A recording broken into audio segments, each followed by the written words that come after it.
Okay, so here are our two godfathers of biology and medicines, our keynote speakers that frame the arc of biology and medicines that this symposium is really about. And now I'm going to close and we'll introduce our first keynote speaker, George Church. The first thing that came to my mind was visionary frontier in V2F. The definition is act of exploring and advancing into new territories, whether in thought, technology, or society, by being a creative, insightful, and forward-looking approach. That is you, in my opinion. The second thought that came to my mind, and I ran it by your cousin, is the Swiss Army knife of biology. You have been a trailblazing leader in the variant to function field, and we spoke about this earlier. I was in your office 10 years ago. And you have not only inspired me, but an enormous amount of your trainees in the entire field to try out new things and develop creatively technologies as we go. You have been ahead of us nearly at every given turn, George. You co-invented next generation sequencing, making the Human Genome Project possible, and laying the foundation for what we now take for granted in genomics. You founded the Personal Genome Project, daring to imagine a future where individuals could share actually their genomes to accelerate science. That's not far. You have pioneered multiplex genome engineering, not just editing one gene, but thousands in parallel. Your lab was among the first to drive forward CRISPR technology, developing base editors and other tools that now are making it into the clinic and that transform how we think about rewriting genomes. You have really never shied away, at least from my perspective, from audacious questions, from encoding digital data in DNA to de-extinction to new frontiers in human health and longevity. I think you have more than 600 publications, 150 patents, started up more than 50 biotech companies, many of those in the V2F space, and whole generations of trainees who now lead labs and startups and companies across the world.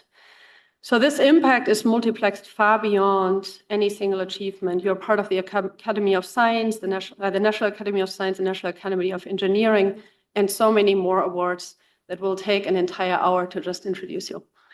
I am incredibly grateful that you have accepted our invite to give a keynote today to open our Variant to Function Symposium. And I'm just going to give the stage over to you, George. Thank you.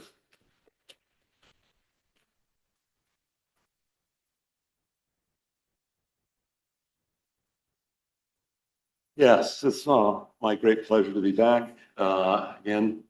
I want to talk,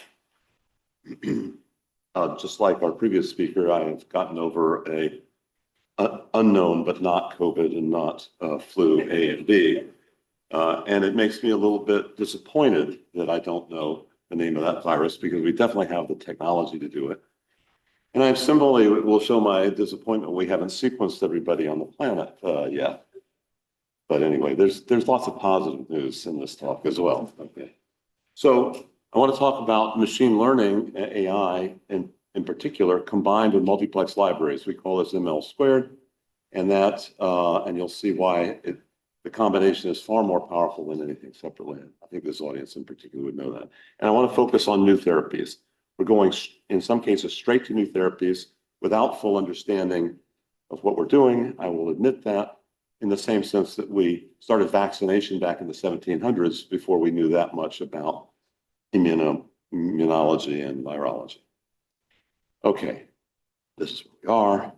And I will furthermore state some of my genetic problems, dyslexia,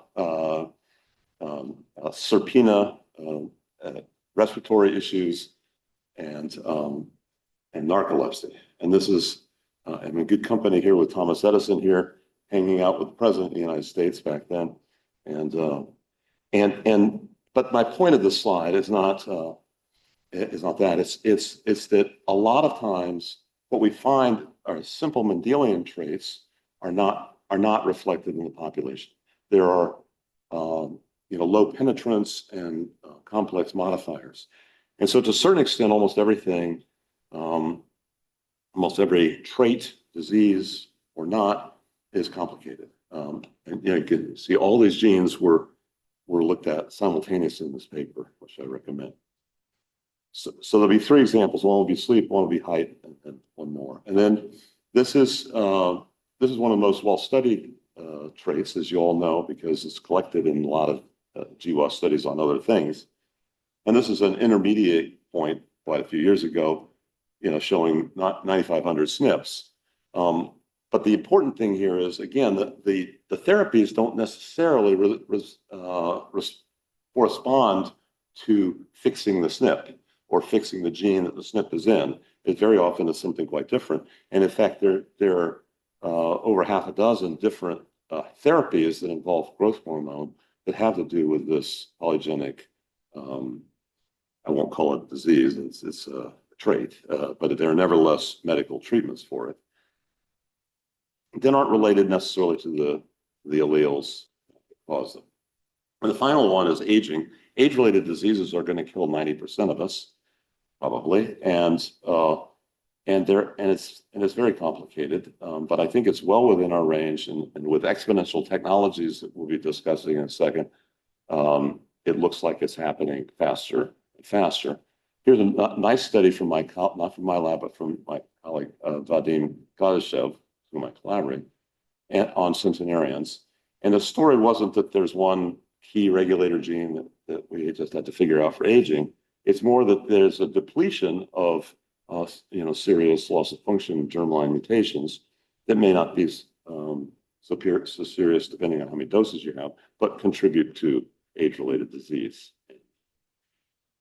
And then, so this is all building up to these three examples of function, building up to an argument that I'm making that whole genome sequencing is something that can be applied at various times during one's life.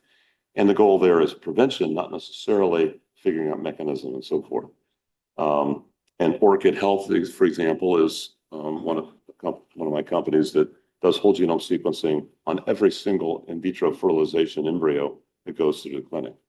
So that's a new tool that can prevent problems with pregnancy and problems with newborns. Melina just mentioned the Personal Genome Project. This is something that we've been advocating since 2005. It's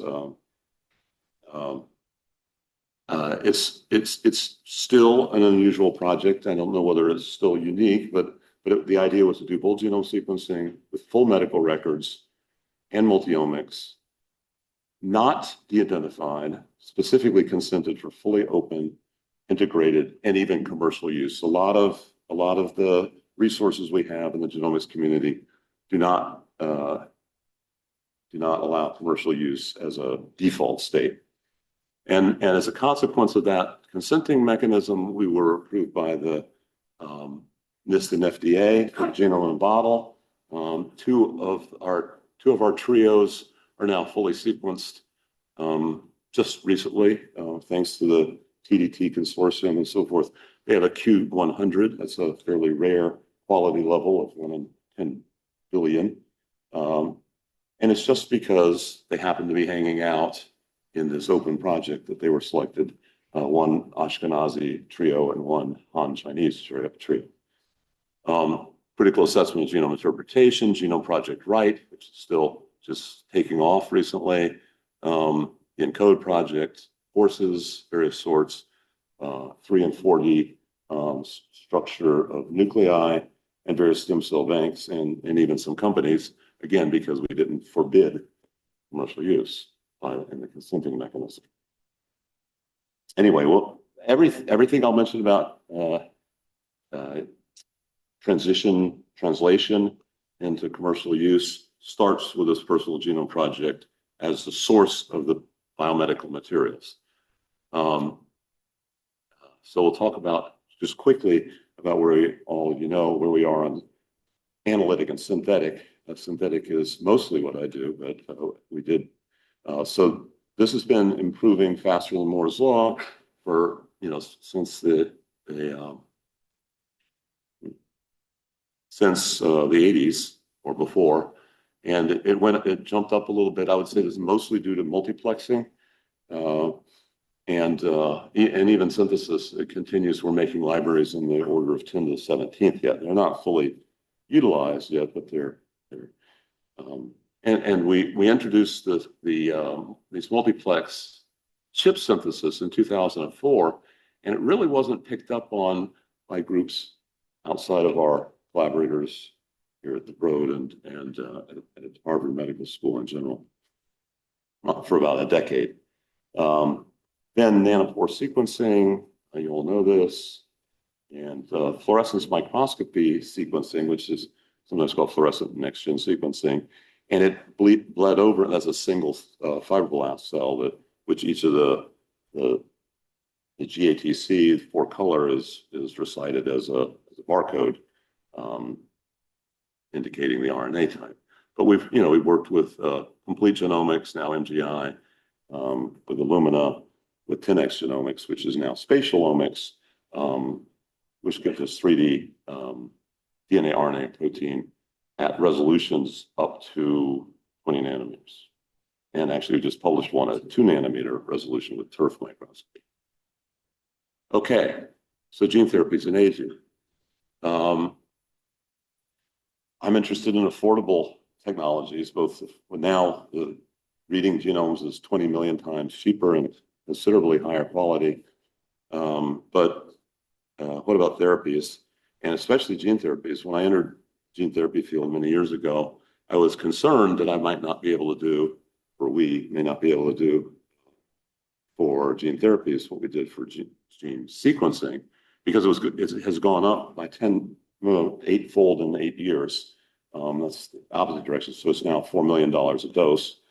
And it's not just gene therapies, it's orphan drugs in general. It's great that we have the Orphan Drug Act that allows us to finally target these rare diseases, but it has this problem, which I have argued for years, and I think recently was validated, is that they have, it's related to market size. So most of these diseases have hundreds of people that benefit, and the research and development and clinical trial costs are fairly fixed, and the denominator is just too low to get a good price. But if you get to the denominators in the billions of people, as was the case for COVID-19, 6.5 billion people took it. These were formulated as gene therapies, either as viral or lipid nanoparticle messenger RNA. But then the price came down to $30 a dose, and I think that's going to be true for everything with that affects those.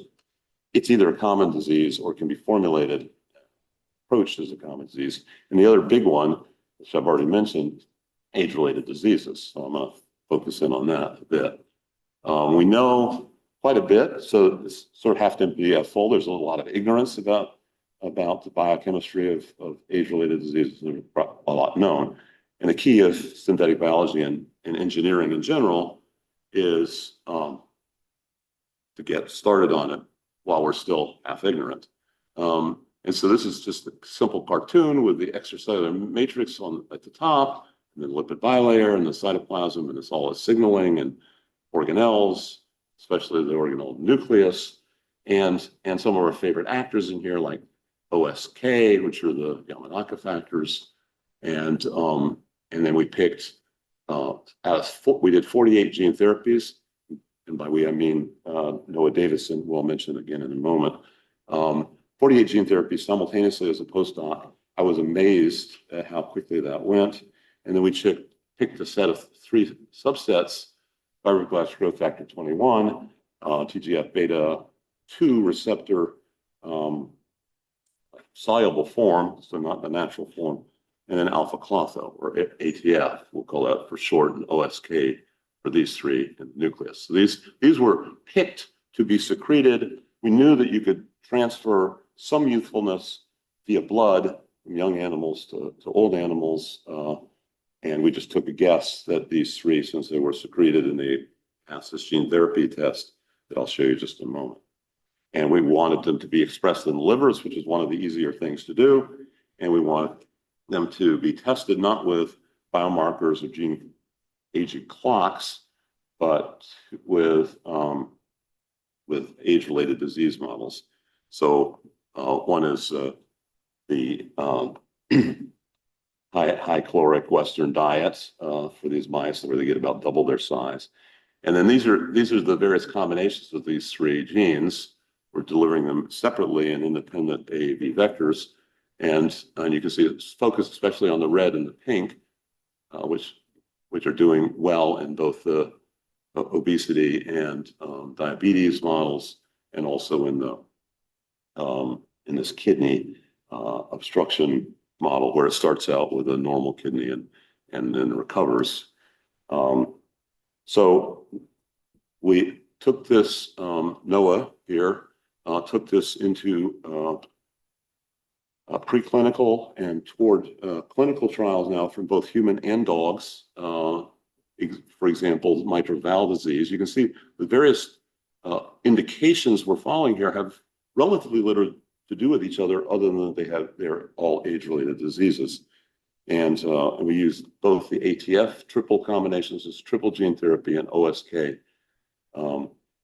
OSK is thought to work in the nucleus, and the ATF are thought to work through secretion, but I think they may both work by rejuvenating the liver. So we don't typically go to the FDA with we're in discussion with the FDA, but as age-related diseases, a specific age-related disease I showed in the previous slides. Not longevity, not aging reversal, any of that, because they don't consider that a disease, and even if they did, it's much longer clinical trials than we want to do.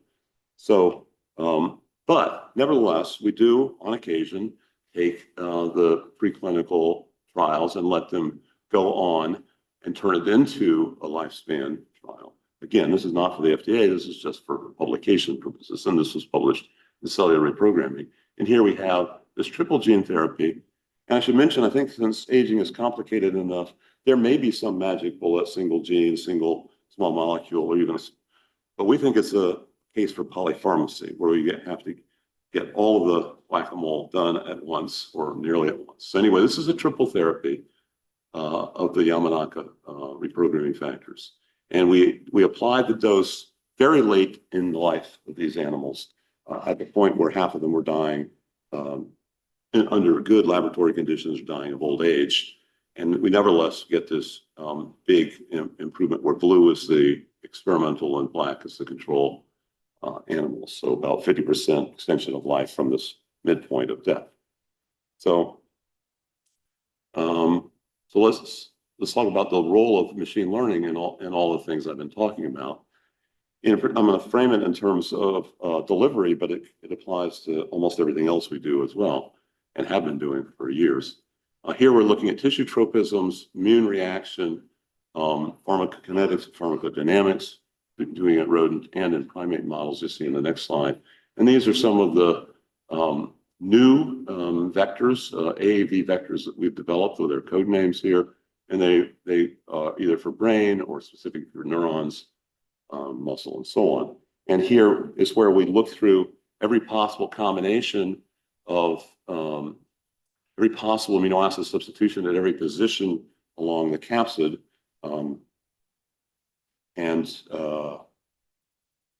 The capsid here is about 738 amino acids.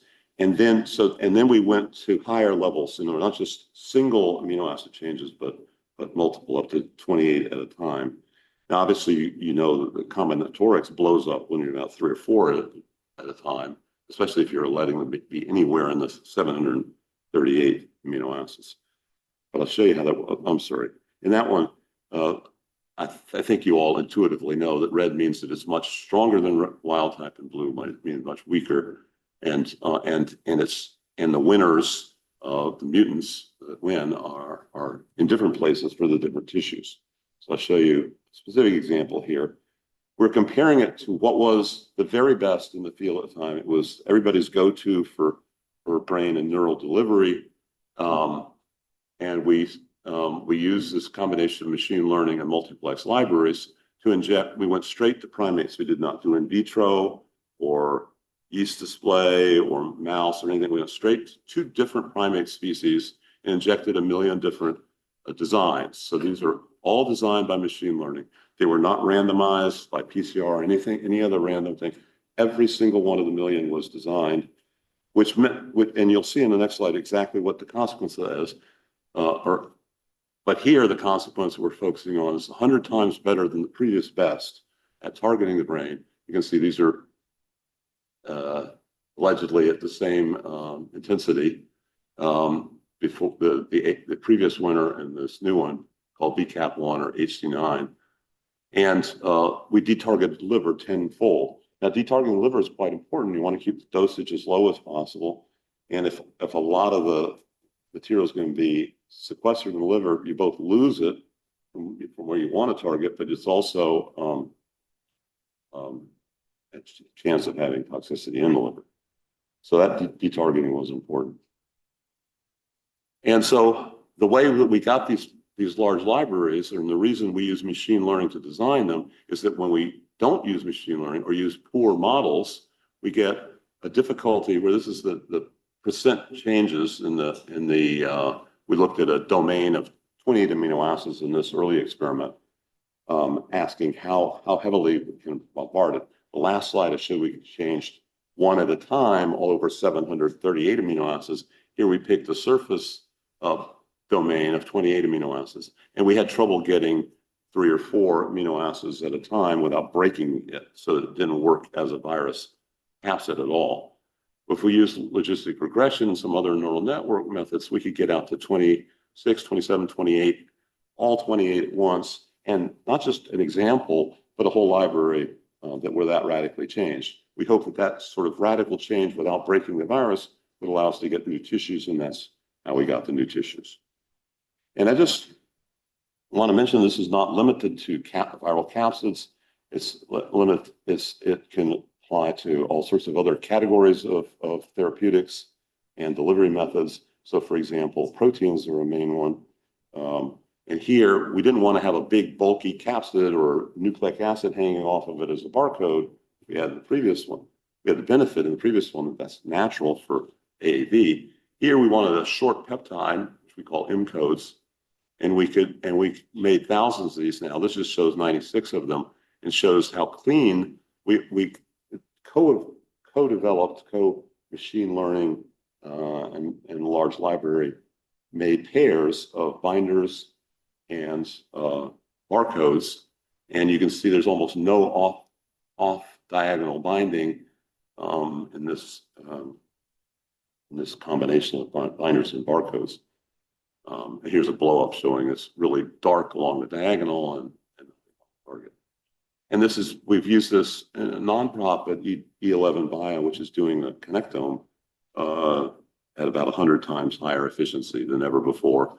And that will allow us to do mouse and human brain connectivity. But mainly we're using it for these tissue-specific medicines where the proteins have the same story that I told you in the last slide about viral capsids. And here's an example of, the protein equivalent of what I was talking about before for the brain. Both studies, protein and capsid, were brain. Here we're using a humanized mouse with a human transferrin receptor in the brain, and we get a tenfold enrichment of the winner relative to the average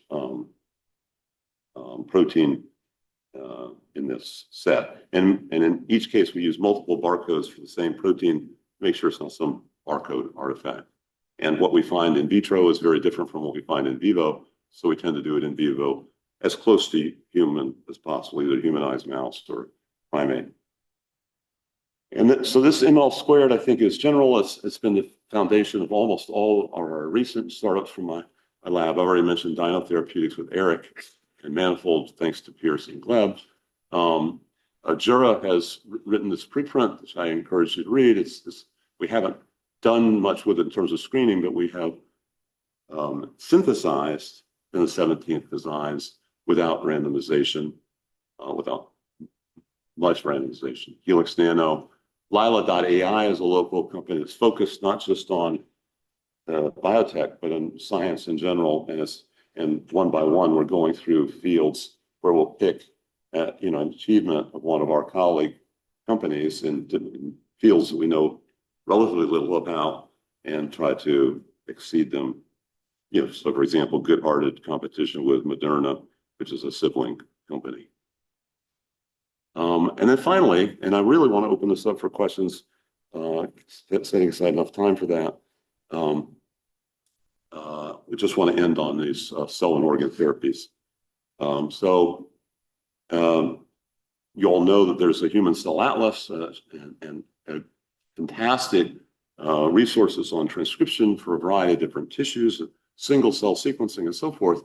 We wanted to figure out the regulatory, so variants to function. A lot of the variants are regulatory, either cis or trans, and we'd like to figure out that code that affects such profound things of developmental and tissue-specific nature, expression, and so forth. And here is, we made a nearly comprehensive transcription factor library, and we made in the first paper, which is in Nature Biotech, thanks to Alex and Parastu, 300 different recipes, and we characterize them by transcription heat maps like this one, and we would get some that looked synonymous, and even though these were all single transcription factors, most of what we've done since then has been two or more multiple transcription factors required to get the tissue of interest. But we would get 10 different solutions for endothelial cells. So this is a broad category. We all know that there's very big differences between endothelial cells in the brain and the livers, for example. But lumping them together is 10 different recipes. 10 different recipes for neurons. Again, there's great diversity within that category, and 10 different recipes for fibroblasts. And we found, to our surprise and delight, that we came to get used to that these recipes would be 98% conversion in 4 days. Even though when we started on this, the standard was to try to emulate what happens during natural development, where it takes hundreds of days to get through all the developmental phases, going through all the different progenitors. And it seemed like that should be the goal. And we, being synthetic, were willing to take whatever we could get. I think there are certain advantages to doing it quickly and at high efficiency. Anyway, this Nature Biotech turned into this company, GC Therapeutics, which has a couple of things moving into clinical trials, including oligodendrocyte precursor cells. These oligodendrocytes are responsible for the white matter, which constitutes about 40% of your brain, where things have to go fast. And it wraps a certain number of times around the axon with myelin. And demyelinating diseases, typically autoimmune diseases, wreak havoc with this. And if you bring in fresh oligodendrocytes, they're going to suffer the same fate. Although we engineered these oligodendrocytes to not only restore the myelin, but also be resistant via cytokine strategies for autoimmunity in the future. So this is one of the things that we're doing. This second example, not from GC Therapeutics, but from two graduate students, recent graduate students from my lab, who are interested in developing ovarian follicles from human stem cells. And this is because these are going to be dozens of painful hormones as part of the IVF process. We reduced the number of these injections, reducing the cost by threefold in the pain. The oocytes were immature. The eggs needed maturation. We developed an iPS-derived granulosa cells. These are very much like the support structure that happens in ovarian follicles in vivo. And fast forward to the present, we're in phase 3 clinical trials. As far as we know, it's the first iPS-based therapy with FDA approval to enter phase 3 clinical trials. Somehow it's a very crowded field, iPS-based therapies. We jump to the front in part because this is just maturing eggs. It's not doing more than that. Now that's how we can get tissues, fairly sophisticated tissues like ovarian follicles. But when we want really complicated organs, and we're focusing initially on kidney, liver, and heart, we need something better than human so far. This may change than human stem cell derived. And for that, we go to a developmental system that's very close to human in size, physiology, and then this has been known for years. We didn't invent this. In fact, we were invited when 3 of the pioneers of the xenotransplantation field read our CRISPR paper. They invited us to work on this, and Luhan Yang, who was a graduate student, postdoc, and co-founder of Eugenesis with me, took this on as a challenge, and we're all very grateful that she did. There's hundreds of thousands of people on dialysis that would love to be off dialysis, even if it means having part of their body be from a pig. And one of the things that the FDA was most concerned about was that these patients, all transplant patients, except identical twins, have immune suppressants as part of the protocol. And every pig organ produces lots of retrovirus, more than most mammals. And each of these we and others have shown that will infect human cells and then replicate in the human cells and infect other cells. And immune suppression is a setup for evolution of a zoonotic virus. And I think we are all sick of zoonotic viruses and don't want to create a new one. So anyway, so we knocked them out, and it turned out it was very easy to do with plain vanilla CRISPR. We did that many years ago, and we've done it many times since then in multiple different pig strains. We did 3 knockouts. These were incredibly fast-acting rejections. These were not your ordinary human-to-human rejection. These were sugars. And then we put in 7 transgenes. So we humanized the blood complement, the blood clotting, the innate immunity, and inflammation. The 7 human transgenes. And I'll show you the patient in just a moment, but I wanted to say that we're not just responding to the incredible shortage of organs. We are looking forward to enhancements of various sorts, including DNA damage, immunity pathogens, cancer senescence, all of which have precedence in both natural variation and in synthetic biology. And I'm just going to show you this, the one which we both worry about and are encouraged by. It's very interesting, and it has to do with variants and function. These are human-specific pathogens. There's a large number of parasites, bacteria, and viruses. But then there are also some subset which are present, shared with humans and pigs. And we need to worry about these. And the ones in the previous slide, depending on whether it's a whole organism thing or a cellular level, we may not have to worry about all of these. And this is a video, hopefully, of Tim Andrews, who's now been 8 months off of dialysis with this pig kidney from that I've been describing. Thanks to these surgeons. Let's see. Oh, there we go. So that's the pig kidney being transferred over. He's been 8 months. We have another patient who was treated in June. This is him very excited about being off dialysis. And I just want to open up for just broad discussion, plenty of time. But I want to thank all the members of the Personal Genome Project. We had for a while annual meetings of not just of the scientists and the engineers and the physicians, but the patients as well, which is something that was afforded by the fact that we were not de-identified.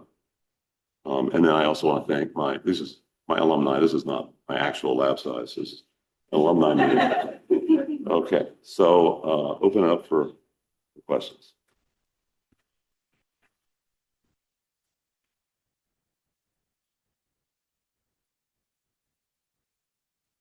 What an impressive talk, covering so many aspects relevant to V2F. George, it's phenomenal. Are there questions in the audience? Don't be shy. Engage. I can start. So you're spanning this arc from the personal genome project over longevity, which clearly is the most common disease of all, if you want so, to rare disease indications that are genetically anchored. Each of these pillars with enormous track records of advancing it to the clinic, how do they interface? How do you draw conclusions from personal genome data for predicting longevity targets and identifying those that will be likely having an impact in patients? Yeah, so even though I've been a strong advocate for personalized medicine since before it was called that, I also feel that there's a lot of common diseases that are better treated as if they were diseases of our species rather than of individuals. And I think a lot of age-related diseases will fall into that category. In fact, you can redefine a lot of common diseases as age-related diseases. Not all of them, but many of them. And so and I also feel that baked into the Personal Genome Project before it even started was the idea that a lot of these diseases were avoidable, preventable by genetic counseling. And even though I have advocated gene therapies for rare diseases, I've also pointed out continuously that there is a more cost-effective way to do it long-term as we go forward, which is to get the entire population sequenced. It is now definitely cost-effective to do that. I estimate there's a 10-fold return on investment if we did that, mainly due to carrier screening of very serious Mendelian diseases may affect 3 to 5% of the population, but that 3 to 5% costs millions of dollars per patient, not to mention lots of anxiety for the whole family and community. So why we haven't done that yet? I mean, the price point has been there for many years now. There's some kind of social thing going on. And it's not just social stigma or anything simple. It's has to do with health economics and other things. But I think it will happen soon. So that's the personal side. And then the other side is using PGP resources to help develop things for common diseases. Yeah. Great. No questions after such a talk, Kasper? I have many more. I can keep going. Thanks a lot, George. Super inspiring as always. You made an offhand comment that I hope I understood correctly about longevity being more complex and polygenic, which is probably true than other diseases, as I understood it at least. And I was just wondering why you think longevity, in terms of treating it, might be more difficult to treat than schizophrenia or height. I mean, we're not trying to treat height, I guess, but just why would that be more complex, do you think? I think the question is why do I think longevity would be harder than schizophrenia and other complex diseases? And I think I misspoke. I actually think that longevity may be, that all of them are easier than they look. It doesn't mean that we're going to solve it tomorrow. I'm not making specific predictions of when, but I think we have now exponential technologies. We're becoming more and more accustomed to doing multiplex editing and doing, population in a dish, GWAS in a dish, and all these things. And I think a lot of the solutions we'll come up with are not just reversal of a mutation. It's thinking out of the box as to how the whole system works. So no, I don't think longevity is necessarily hard. I don't want to misrepresent it as being too easy either. I mean, it's just plain old science, and we're going to get it done hopefully before you and I die. Amelia. It was a beautiful talk. It gives a lot of hope for the future. I wanted to kind of focus on a piece at the end where you're talking about specifically going after, like the pig kidneys, the engineered pig kidneys. I have a bunch of people in my life who have chronic kidney disease. and one of them who is basically at the point of needing a dialysis and a transplant doesn't want it because he is basically saying, I would rather die than than have to take immunosuppressants every day. So kind of pulling forward from where we currently are at with the whole xenotransplantation concept, how, just as like a pulse check, how far do you feel like we are from getting to a point where you get transplanted an organ that, has likely been grown in another animal or in a vat, but then, it is matched to you immunologically and you don't need long-term immune management? Right. Absolutely terrific question. I think most of the patients that I've run into and heard about would far prefer to have immunosuppressants than dialysis. Dialysis is associated with brain fog, and almost as soon as you leave the dialysis clinic, your body starts building up toxins and so on. Nevertheless, our immediate goal, now that we think that we have something that will work for getting patients off of dialysis, is to get them off of immunosuppressants as well. And one of the, I can't tell you what the answer is yet because I don't know, but one of the things we're trying is I said we humanize these with 7 genes. We're going to try to crank that up to 10,000 genes. It's not going to be simple because there's all kinds of interactions that are species specific, but it'll be an interesting challenge. And this is how we learn about biology, is by trying to do something with a very specific goal in mind, and allows us sometimes to take shortcut. So that's one thing. The other thing is we're looking at tolerance. So there are some tolerance experiments that look promising. And all of the tricks that are being used for allogeneic cell therapies might be applicable to Xeno as well. In fact, I think we mutually reinforce each other, that people that are doing allogeneic rather than autologous are saying, well, if they can do Xeno, we can do allogeneic, modulo the immunosuppressants. So anyway, I think there's a few pathways and we're going as fast as we can on each of those. I completely agree. Immunosuppressants is the next thing to do. Yeah. Or get rid of. We have a question back there.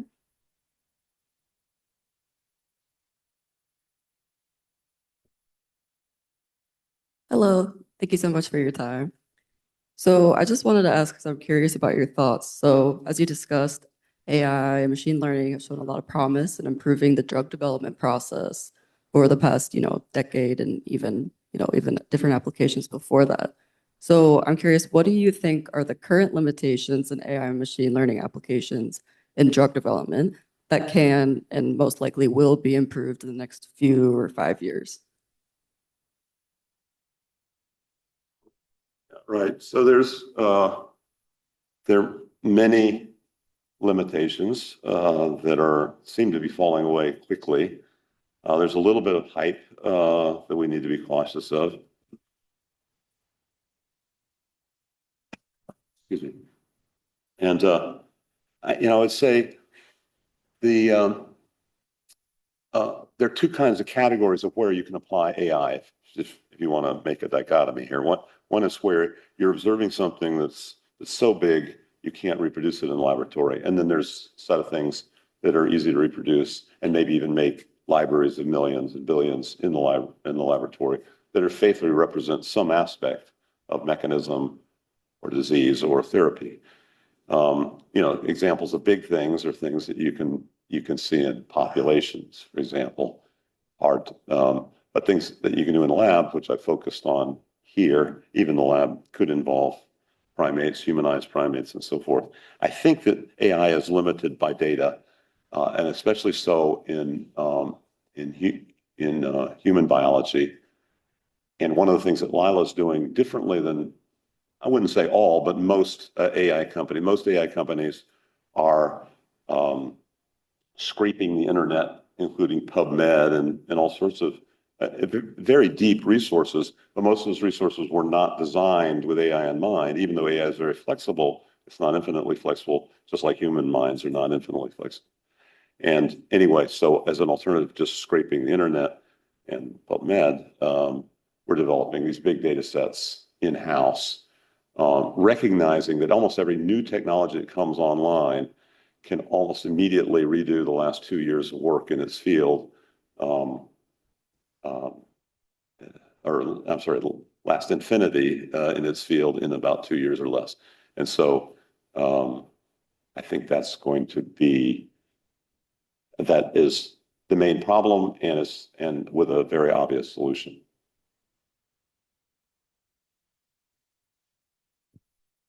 There's a question back there. Just applauding your statement that data are needed to improve AI models. Hey, George. Yeah, thanks for the great summary of all the amazing technology you brought into this world together with your lab. It's phenomenal. My question is about some of the data you showed on the longevity. So you prolonged, I believe it was dogs' lifespan. Do they also age healthier? Because I guess the goal would be to live longer, but not to be sick for longer. Yeah, it's a great question. That is our goal.